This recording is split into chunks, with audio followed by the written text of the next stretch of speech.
Australia versus England दूसरा test match 4 दिसंबर से खेला जाने वाला है। इस टेस्ट मैच से पहले ऑस्ट्रेलिया के स्क्वाड में बहुत बड़ा बदलाव होने वाला है। बदलाव यह होने वाला है कि वैसे पैट कमिंस इन करने वाले टीम में, लेकिन पैट कमिंस जब इन करेंगे तो कौन सा ऐसा प्लेयर होगा जिससे बाहर बैठना पड़ेगा, क्योंकि वेल सेटल्ड ऑस्ट्रेलिया के स्क्वाड है। पहले मैच में काफी कमाल का परफॉर्मेंसेस करी थी ऑस्ट्रेलियन क्रिकेट टीम ने। तो यहां पर एक बहुत बड़ा प्रश्न पैदा उठता है कि भाई साहब कौन सा ऐसा प्लेयर होगा जिससे पैट कमिंस के बदले बाहर बैठना पड़ेगा। दो खिलाड़ियों में से कोई एक खिलाड़ी बाहर होगा, या तो ब्रेंडन डॉगेट बाहर होंगे या फिर हम लोग बात करें तो स्कॉट बोलैंड बाहर होंगे। ब्रेंडन डॉगेट की बात करें तो ब्रेंडन डॉगेट ने काफी कमाल का परफॉर्मेंसेस किया था, बेहतरीन परफॉर्मेंसेस किया था पहले मैच में। हालांकि उनका डेब्यू मैच था, काफी लेट डेब्यू हुआ था, 21 साल की एज में उनका डेब्यू हुआ था। और भाई साहब उन्होंने जो है 5 विकेट टटकाए थे पहले ही मैच में। उसके अलावा स्कॉट बोलैंड की बात करें तो उनके पास भी एक अच्छा खासा रिदम है, अच्छा खासा स्किल्स है। भाई साहब एक लंबे अरसे से ऑस्ट्रेलिया के लिए वो खेल रहे हैं।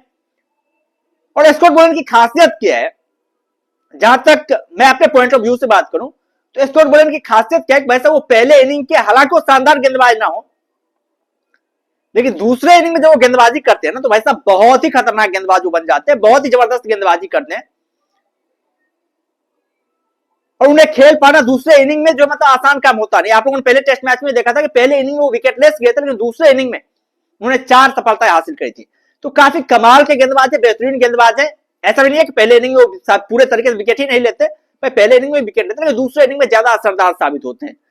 तब ऑस्ट्रेलिया के लिए एक बहुत बड़ा चैलेंज है कि भाई साहब किसे हटाया जाए, किसे जो है मतलब पैट कमिंस के लिए अपना जगह छोड़ना पड़ेगा। हमें लग रहा है मतलब ऑस्ट्रेलियन क्रिकेट टीम के जहां तक बात है तो वैसा स्कॉट बोलैंड को तो नहीं हटाए, क्योंकि स्कॉट बोलैंड के पास एक लंबा चौड़ा अनुभव है। और भाई साहब ये छोटा मोटा सीरीज है नहीं, ये एसेज है। लिटरली यदि हम लोग बात करें तो ऑस्ट्रेलिया जो इसे मतलब वर्ल्ड कप के रैंक में लेती है इस सीरीज को, एसेज को, तो जाहिर तौर पर ऑस्ट्रेलियन क्रिकेट टीम जो है यहां पर स्कॉट बोलैंड को रखना चाहेगी।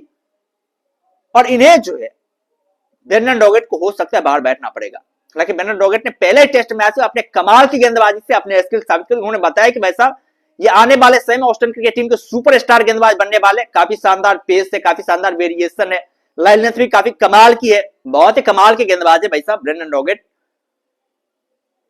और ये सिर्फ टेस्ट मैच के मतलब गेंदबाज नहीं है। हमें लगता है जिस तरीके से इन्होंने गेंदबाजी करी है, जिस तरीके से इन्होंने अपनी काबिलियत दिखाई है, भाई साहब इन्हें जो है ओडीआई क्रिकेट के लिए भी ऑस्ट्रेलियन क्रिकेट टीम अप्रोच करना चाहिए। हालांकि अभी टेस्ट मैच की बात करें, ओडीआई की बात करें, 2027 तक तो किसी खिलाड़ी की जगह बनेगी नहीं, क्योंकि भाई साहब स्टार्क, जॉस हेजलवुड और पैट कमिंस हैं।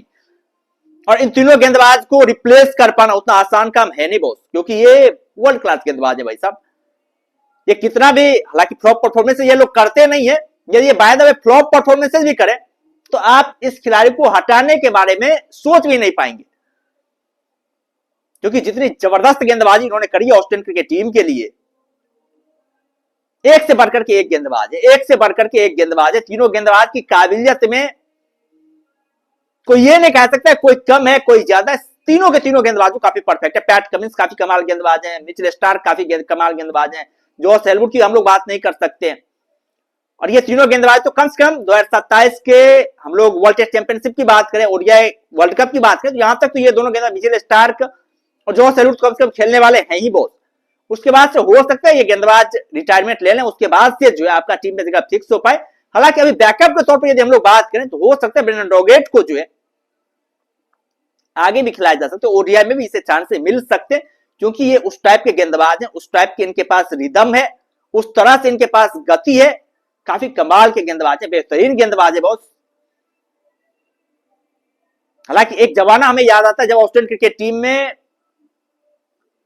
हर 3-4 मैच के बाद एक तेज गेंदबाज उभर करके सामने आता था, लेकिन अब यदि हम लोग बात करें तो अभी ऑस्ट्रेलिया के लॉन्चिंग की हम लोग बात करें तो ऑस्ट्रेलिया 2021 से लेकर अब तक टेस्ट क्रिकेट में सिर्फ और सिर्फ 2 ही गेंदबाज को लॉन्च किया है।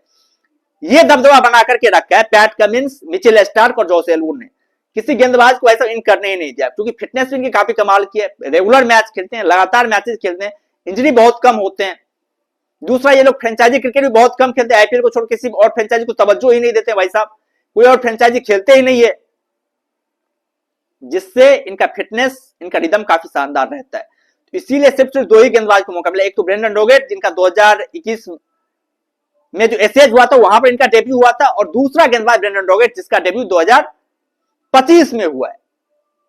यही 2 गेंदबाज है जिनका डेब्यू हुआ है ऑस्ट्रेलियन क्रिकेट टीम में। आप लोग समझ सकते हैं क्या औड़ा बनाकर रखा है ये तीनों गेंदबाजों ने, बहुत जबरदस्त औड़ा बनाकर रखा है। हालांकि पूरी तरीके से संभावना है कि मतलब दूसरे टेस्ट मैच से जॉस हेलवुड बाहर होंगे, दूसरे टेस्ट मैच में जॉस हेलवुड नहीं खेलते हुए नजर आएंगे। तो इसके लिए यहां पर स्कॉट बोलन खेलेंगे। यदि जॉस हेलवुड वापस आ जाते हैं तो भाई साहब स्कॉट बोलन को ही बाहर बैठना ही पड़ेगा, कोई और चांस नहीं है बॉस। खैर आप लोग क्या कहना है ऑस्ट्रेलियन क्रिकेट टीम को लेकर के, आप लोग क्या सोचते हैं ऑस्ट्रेलियन क्रिकेट टीम के बारे में जो दूसरा टेस्ट मैच खेला जाने वाला है उसको लेकर के आप लोगों का क्या कहना है?